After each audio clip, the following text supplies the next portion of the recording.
الحمدللہ نحمدہ ونصلی علی رسولہ الکریم رب اشرح لی صدری ویسر لی امری واحلل عقدۃ من لسانی یفقہوا قولی۔ ان آیتوں میں شراب کی حرمت کا ذکر ہے۔ تو اس آیت کا شان نزول یہ ہے کہ حضرت علی رضی اللہ عنہ کا یہ واقعہ مذکور ہے کہ شراب کی حرمت سے پہلے ایک دفعہ حضرت عبد الرحمن بن عوف رضی اللہ عنہ نے بعض صحابہ کرام رضی اللہ عنہم کی دعوت کر رکھی تھی جس میں شراب نوشی کا بھی انتظام تھا۔ تو جب یہ سب حضرات کھا پی چکے تو مغرب کی نماز کا وقت ہو گیا اور حضرت علی رضی اللہ عنہ کو امام بنا دیا گیا۔ ان سے نماز میں قل یا ایھا الکافرون کی تلاوت میں نشہ کی وجہ سے سخت غلطی ہو گئی، تو اس پر یہ آیت نازل ہوئی جس میں باخبر کیا گیا ہے کہ نشہ کی حالت میں نماز نہ پڑھی جائے۔ اعوذ باللہ من الشیطان الرجیم، بسم اللہ الرحمن الرحیم۔ یا ایھا الذین آمنوا، اے ایمان والو، لا تقربوا الصلاۃ، نہ جاؤ نماز کے قریب، وانتم سکارا، اس حالت میں کہ تم نشے میں ہو، حتی تعلموا، یہاں تک کہ سمجھنے لگو، ما تقولون، جو کہتے ہو۔ تو چونکہ شراب کے اس نشے سے اسلام لانے کے بعد مسلمانوں کو اس سے بچانا مقصود اور مطلوب تھا، مگر ایک دم سے اس کو حرام کر دیا جاتا تو لوگوں پر اس حکم کی تعمیل سخت مشکل ہو جاتی۔ تو اس لیے شروع میں اس پر جزوی پابندی عائد کی گئی اور اس کے خراب اثرات پر تنبیہ کر کے ذہنوں کو اس کے چھوڑنے پر آمادہ کیا گیا۔ تو چنانچہ ابتداً اس آیت میں صرف یہ حکم ہوا کہ نشہ کی حالت میں نماز کے پاس نہ جاؤ، یعنی نماز کے وقتوں میں شراب استعمال نہ کی جائے۔ تو جس سے مسلمانوں نے یہ محسوس کر لیا کہ یہ ایسی خراب چیز ہے جو انسان کے لیے نماز سے مانع ہے۔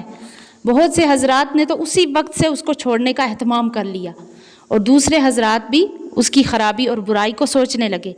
آخر کار سورہ مائدہ کی آیت میں شراب کے ناپاک اور حرام ہونے کا قطعی حکم آ گیا اور ہر حالت میں شراب پینا حرام ہو گیا۔ اور آگے فرمایا ولا جنوبن، اور نہ اس وقت کہ جب غسل کی حاجت ہو، الا عابری سبیل، مگر راہ چلتے ہوئے، حتی تغتسلوا، یہاں تک کہ غسل کر لو۔ یہ غسل کرنے کا حکم اس وقت ہے جب کوئی آپ کو عذر نہیں ہے۔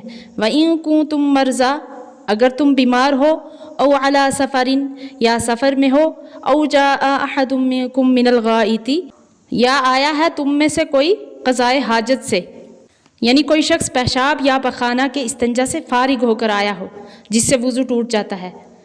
او لامستم النساء، یا تم عورتوں کے پاس گئے ہو، فلم تجدوا ماء، پھر نہ ملا تم کو پانی، فتیمموا، تو ارادہ کرو، صعیدا طیبا، پاک زمین کا، فامسحوا بوجوہکم، پھر ملو اپنے منہ کو، وایدیکم، اور ہاتھوں کو، ان اللہ کان عفوا غفورا، بے شک اللہ ہے معاف کرنے والا، بخشنے والا۔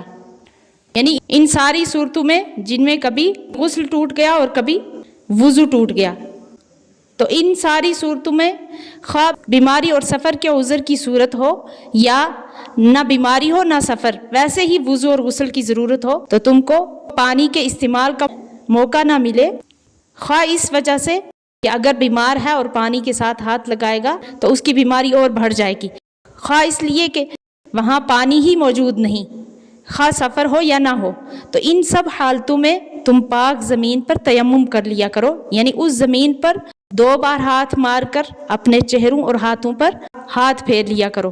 تو اللہ تعالیٰ کا کتنا بڑا احسان ہے کہ وضو اور طہارت کے لیے ایسی چیز کو پانی کے قائم مقام کر دیا جو پانی سے زیادہ آسان ہے۔ اور ظاہر ہے کہ زمین اور مٹی ہر جگہ موجود ہے۔ حدیث میں ہے کہ یہ سہولت صرف امت محمدیہ صلی اللہ علیہ وسلم کو عطا کی گئی ہے۔ اللہ تعالیٰ صحیح سمجھنے کی توفیق عطا فرمائے، آمین۔